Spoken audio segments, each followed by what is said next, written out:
Hi folks, welcome to episode 19 of the Book Club of the Lotus Eaters, where Thomas and I will be discussing the Communist Manifesto. Dun dun dun. It's not nearly as dramatic as all that, to be honest, because once you understand it, you can see right through it, frankly. And so we thought it'd be interesting. We thought there'd be a lot in there that you guys would need to know.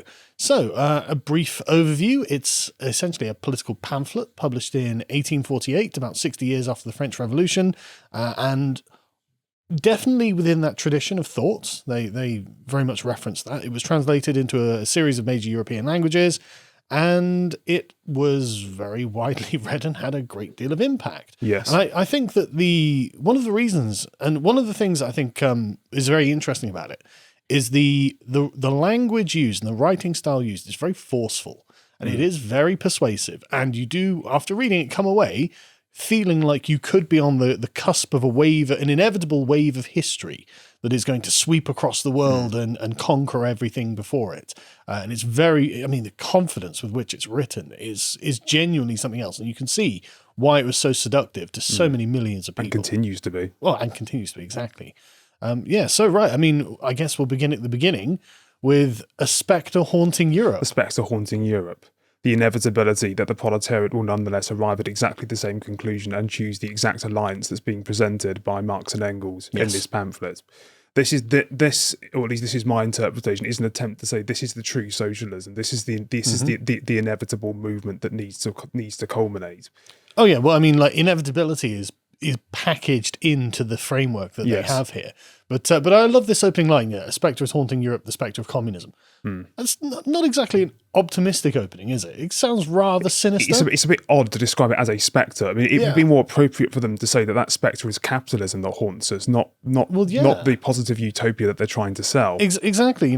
Like they make the whole project sound rather sinister. And, when they say, well, all of the great powers are in a holy alliance against it, it's like, okay, so you're the unholy alliance? Yeah, the language is probably designed to scare the capitalists, or at least to persuade onlookers. I imagine this bit was probably read out multiple times in conferences to say that, to almost make them seem kind of more powerful than they actually were. Oh well, absolutely, and that when they say all of Europe is an alliance against it because it's all of the feudal orders. They say that this reveals communism to be a power in and of itself, and so they are playing some very interesting linguistic games in order to set themselves up as being a great power in their own right. Yeah, and they're presenting them as a force, or at least planting the seeds for the idea that Europe knows them as this force, when I would argue actually it didn't. There were various, you could say, left-wing forms of socialism that were threatening the authorities across Europe, but they weren't as united as Marx and Engels are claiming here. But they are nonetheless using this as a chance to sell that idea. Yeah, and exactly, that's the point. Whether it was true or not, the point is they want the reader to believe that it's true, to buy into the ideology in order to make it true. We're all part of this story. Yes, yeah, and it is a fantastic narrative, and it is a story. That's the thing. It's a story and a narrative that is very well written and internally consistent. I can easily see how someone in the 19th century read this, coming away going, what, I think that's true. I think I'm a communist. I can totally see how that was the case. Yeah, even though it says very, very little about what a Marxist science actually looks like in this particular pamphlet. Yeah, absolutely. But that's not the point, is it? It's a very convincing piece of propaganda. It is, yes. Yeah. Right, so where to begin? I suppose part one, Bourgeois and Proletarians. Yes, Bourgeois and Proletarians. So this, I think, is pretty good, because this gives us their theory of history, the communist theory of how history works. Yes. And again, they've got some very snappy, memorable lines. All of history hitherto existing society is the history of class struggles. And then in a footnote, they say, well, all of written history anyway. And so, basically each class is considered to be eternally in conflict with one another. So no matter what period of history you're in, the various complicated arrangement of society, the various orders were always at war with one another. I don't agree that's the way history worked. But No, I don't. I literally believe the opposite. I'm a Hegelian. Yeah. But he's basically saying that all of these classes emerged from impoverished social conditions, and ultimately I think the implied narrative is that the oppressed ultimately win eventually, and the last class ultimately to be toppled is the bourgeoisie. Yes. And of course, that utopia would be comprised of the dictatorship of the proletariat, which, Yes. which wouldn't be a dictatorship because, well, this is the world of all resources for everyone. Yeah, they frame it as if it would be the sort of like ultimate democracy. But I mean, obviously that's not true. But I'm not worried about the truth of it. I just want to sort of like set the scene. So they present their theory of the origin of the bourgeoisie, springing from the burghers of the cities of the Middle Ages, which is true. Yeah, it is. I mean, the serfs kind of who basically tailed off from their lords were and moved to the towns because they just thought it was a better idea for them, which it probably was. The most successful of those comprised the affluent bourgeoisie that we know today, and they we'll of course go into this in more detail, but they genuinely kind of did a lot of good for society at that point. Absolutely, they were very, very innovative, but ultimately their time is now all coming to an end. Yes, and from what's it called, the hangman of their own making, or something like that. He frames it. But he puts it in the discovery of the Americas, the rounding of the Cape of Good Hope, opened up new markets, increased the volume and productivity of trade. The monopolies of the guilds of the Middle Ages gave way to the modern industrial system of production that monopolized production in the hands of the class of the bourgeoisie, as in the factory owners during the Industrial Revolution. Yeah, and this is all, I think, implicit in this, is whilst of course this came at the expense of a lot of communities, Marx is arguing here, was a necessary process of production becoming what it necessarily needs to become. This, after all, is the apparatus that the proletariats are going to inherit. As despotic as this is, it was needed to express itself in some form. Yeah, and what they're saying is this is kind of like the inevitable conclusion of this sort of scientific revolution as well.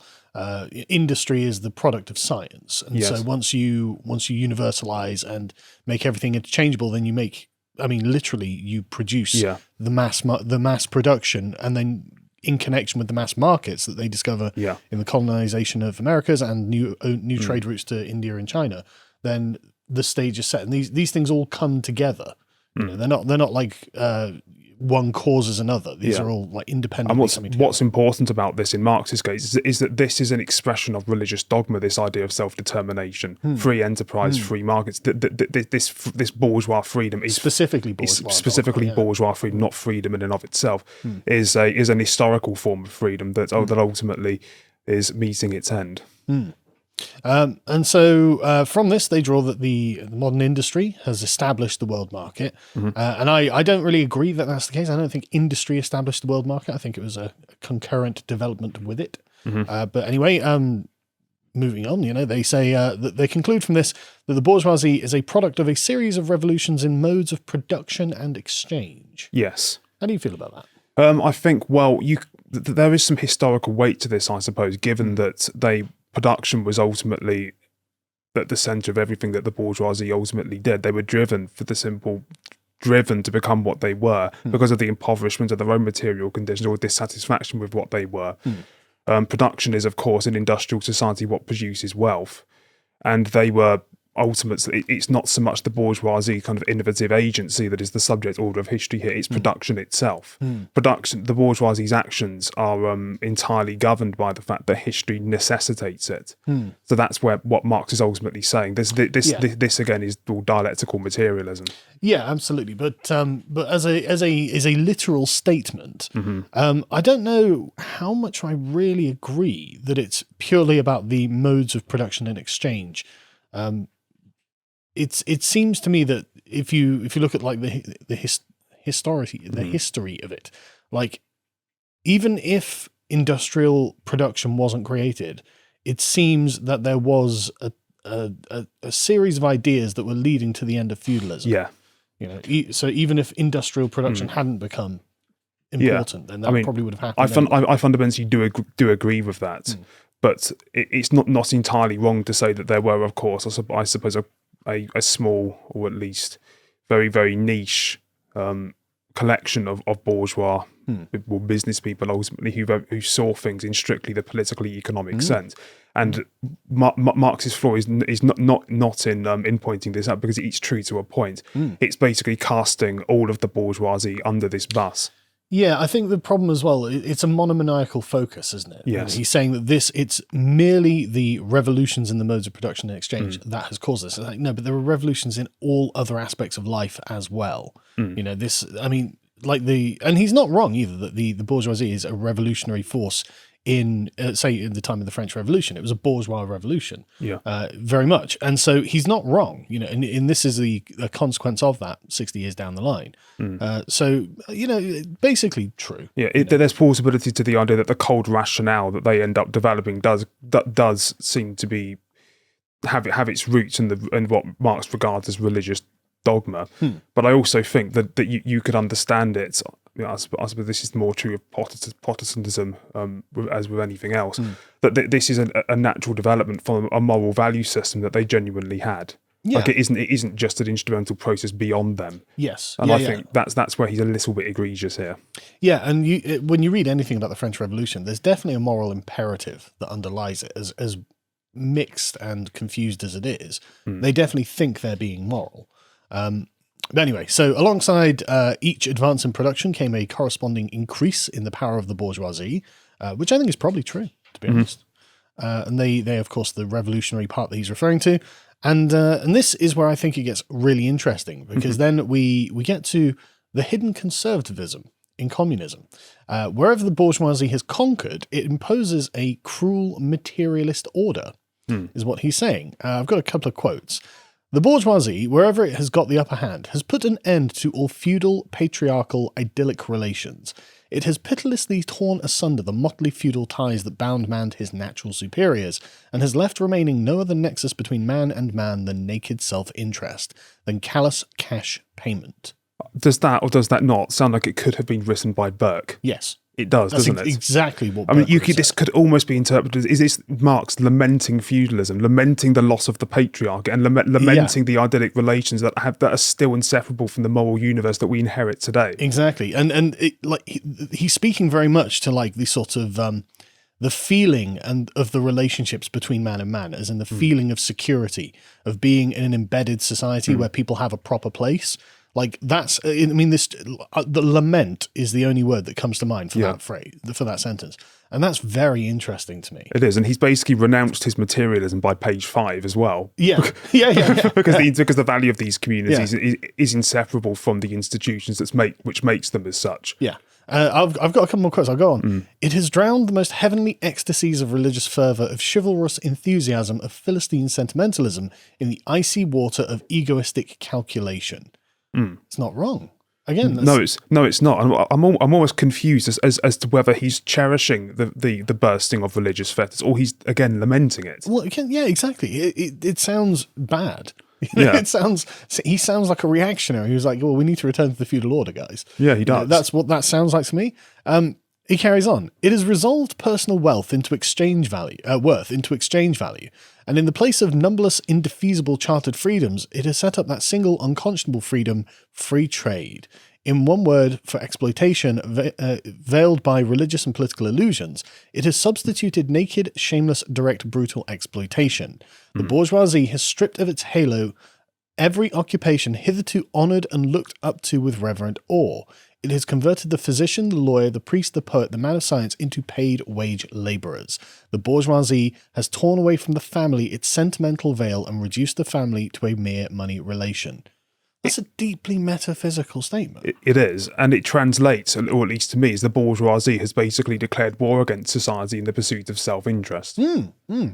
But again, I would say even for a conservative, that's extremely uncontroversial. No, absolutely. It's again, as you said, it's deeply Burkean. And this is exactly what Burke is talking about. And it sounds, again, like a lament of materialism. So it's like, okay, well, why then pick up the materialist mantle and run with it? Yeah. Why do this? I mean, I suppose that he would argue something like, well, I think that it's now inevitable given the forces the bourgeoisie have unleashed. Yes, yeah, and that we've now got to run with this and at least make it work for the benefit of all. Yeah. But there's a deeply conservative strain underpinning all of this, and I find that very interesting. Yeah. But I'll carry on, actually. The bourgeoisie has disclosed how it came to pass in that brutal display of vigour in the Middle Ages, which reactionaries so much admire, and you, Karl, found its fitting complement in the most slothful indolence. It has been the first to show what man's activity can bring about. It has accomplished wonders far surpassing the Egyptian pyramids, Roman aqueducts, and Gothic cathedrals. It has conducted expeditions that put in the shade all former exoduses of nations and crusades. But again, sounds like you're in admiration there for the previous, I guess we'll call it intuitive society, the relational society that's been destroyed. I mean, no, I was going to say he's crediting it with, I suppose, bringing, you could say, primitive societies out of such states, and that this is all owed. Well, Marx would probably argue that he's not crediting the bourgeoisie. He's ultimately saying that they are a necessary agent in the productive process. Sure, yeah, but what I mean is the pre-bourgeois regimes, the status. He's saying, well, they've surpassed all these things, but I mean, not in beauty, right? Like, he's not saying that what the bourgeoisie have done in his time are more beautiful than Gothic cathedrals or Egyptian pyramids or anything like that. And I just find that really interesting. Yeah. But anyway, yeah, so another quote quickly. The bourgeoisie cannot exist without constantly revolutionizing the instruments of production and thereby the relations of production, and with them the whole relations of society. Conservation of the old modes of production in unaltered form was, on the contrary, the first condition of existence for all earlier industrial classes. Constant revolutionizing of production, uninterrupted disturbance of all social conditions, everlasting uncertainty and agitation distinguish the bourgeois epochs from earlier ones. All fixed, fast-frozen relations with their train of ancient and venerable prejudices and opinions are swept away, all new-formed ones become antiquated before they can ossify. All that is solid melts into air, and all that is holy is profaned, and man is at last compelled to face with sober senses his real conditions of life and his relations with his kind. I've got to say that this is probably one of my favourite quotes from this chapter. It's excellent, isn't it? It is fantastic. And what he's basically saying is that what makes the bourgeoisie unique as a class, and in order to sustain its position of power, it needs to constantly change the means of production. And it needs to do that because the proletariat knows how to run it and has a revolutionary incentive to make it work for itself if it does not do that. And I like the framing as well, like the ancient and venerable prejudices, or the fast frozen relations, again, that he seems to be lamenting, all get washed away. So everything is just this constant roiling chaos. And that's implied to be a bad thing. And so that implies that Marx would be like, well, it would have been better if we just had feudal lords, wouldn't it? Yeah. You know? No, he is explicitly always lamenting that, that it almost sounds like he's lamenting the loss of the division of labour. To a point, yeah, it does. Because implicit in this quote is that there's almost something beautiful in the act of work. Yeah, and that something beautiful is kind of being taken away when these changes are necessarily brought about. To watch the full video, please become a premium member at lotuseaters.com.